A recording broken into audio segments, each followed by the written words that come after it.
taking the liberty to go, and now onward he will be with you. Okay, thank you. Hello everyone. My name is Nikhil, and I have secured some time this year, and I will be discussing about general studies. Okay.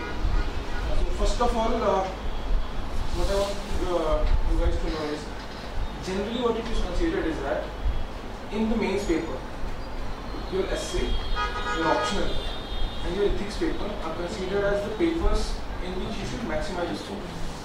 So what happens is that 50% marks generally topper बन जाता है, and these three papers, in papers में आप 50% से ज़्यादा score करते हैं. But the point is, and generally what students assume is that GS में सबको लगभग बराबर marks मिलते हैं, but ऐसा नहीं. The trick is कि जो आपका GS का पेपर होता है, the GS paper, it is more reliable than your essay and your interview. Why I am saying this is if you like go through the blogs and the forums about IAS aspirants, they will discuss about their interview experience. Okay, they will say that मैंने बहुत अच्छा interview दिया, but still I couldn't get good marks and वगैरह वगैरह. But in GS there is some kind of reliability of your score. Okay, so that's why I would like you to emphasize on GS. Okay, because there is, if you like put in effort, you will be getting better marks as compared to your essay and your interview. So in order to score better marks, okay, you need to have a particular approach, okay, a good approach. So how it is to be done? So generally what it is considered is that GS is like a class arc. That is not the case. That is not the case. UPSC will not ask you from any point of the sun. Okay, so what you need to do is you need to be very relevant, very precise. Okay, you need to study only those things from which questions are asked. Okay, and another thing is that what it is considered is that in UPSC you have to like cram up everything. Cramming up is not the answer, because questions are never going to be very straightforward. Like they will never be asking you कि Akbar की policies क्या है. This type of question will never come. So what is essential is that you need to have a good understanding. Okay, so you must have heard कि सारे toppers कहते हैं कि you should start from NCERT, you should start from NCERT, and when you like pick up the NCERT, you will say that it's थोड़ा आसान है, बचपन में मैंने पढ़ा था. But the point is, if you do not read the NCERT, the basics will not be clear. Okay, unless your basics are clear, you will not be able to understand the higher concepts.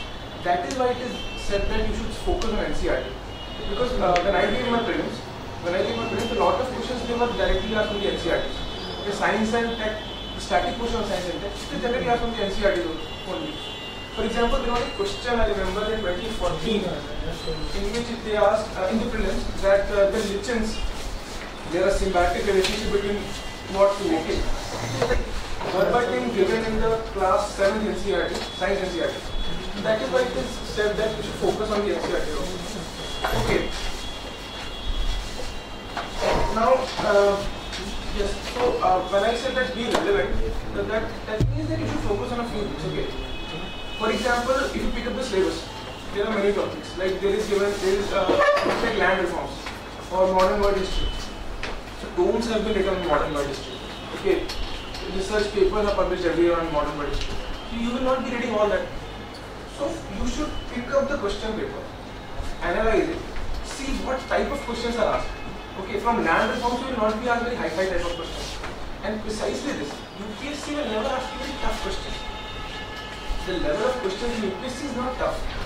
The fact is the syllabus is very big. So you need to manage the syllabus. That is the simple key. Okay, the questions will not never come. So what you need to do is you need to focus on those few books. Okay, I will be like telling you the basic books that I particularly referred and what most of the toppers generally go to. Apart from that, you need to have a very multidimensional approach, approach and whatever it is called. Okay, it is nothing, but you should try to see things in the broader context.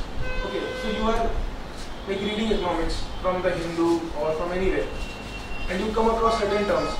So you should not be like, अच्छा ये term देख लिया, इसको underline कर दिया, इसका notes बना लिया. तो इस तरह से अगर your information is in like modular form में अगर पढ़ी है, it's of no use. Okay, you need to have a comprehensive approach, and that will only happen if you approach your study systematically. Okay, systematically means like going from one level to another, from easier to difficult. Okay, and another very important thing is revision. Okay, why I say that revision is very important part of your approach is that when you will be giving your mains, okay, you will be giving very little time. Okay, when I was giving my mains, and people used to like barely complete their question papers. I attempted all the question, and the trick to attempt all the question was very simple. That you will be able to write only that part in the mains paper which you already have memorized. Okay, and that's the unfortunate state of affairs. But you have to memorize things. Okay, the paper will say critically analyze, and the notification will say that we try to assess candidates, critical skills, analytical skills. That's fine.